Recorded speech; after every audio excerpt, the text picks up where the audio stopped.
Magandang araw po sa lahat ng ating mga viewers, lalong-lalo na po sa ating mga SSS pensioners.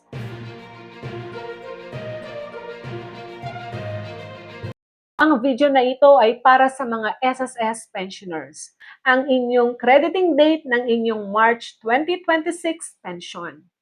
Alam niyo po ba yung mga first batch pensioners o yung mga pensioners na may date of contingency na 1 to 15, mapapaaga po ang pag-release ng kanilang pensyon.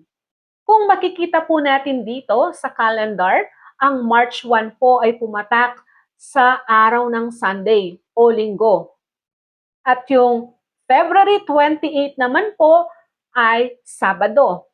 Ngayon po, makukuha po ninyo o yung official crediting date po ng inyong pension, yung mga first batch, ay February 27. Ito po ay araw ng Biyernes o Friday. Pag sinabi po nating official crediting date, ito po ay official releasing date na galing po kay SSS. Ngayon po, may mga SSS pensioners na nagtataka kung bakit po yung mga iba ay advanced ang pag-release ng kanilang pensyon. Sinabi natin February 27. Pero yung mga iba po, February 26 pa lang meron na. Yung mga iba naman po, sinabi natin February 27. Pero hindi po nila nakuha sa February 27. Delayed po ang pag-release ng kanilang pensyon.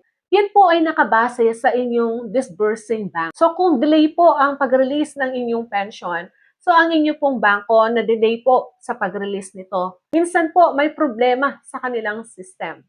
So yan po, and other factors. So again po, yung mga first batch pensioner, ang official releasing date ng inyong pension ay sa February 27, araw ng Biyernes. Ngayon po, pumunta naman tayo sa mga SSS pensioners para sa second batch. Since yung March 2026, wala pong na-declare na holiday na March 16, so regular crediting date po ang mangyayari dito. Ibig sabihin, makukuha po ninyo ang inyong pension sa eksaktong official crediting date na itinakda po ni SSS. Ito ay March 16. So, yan po ang inyong official crediting date ng inyong pension.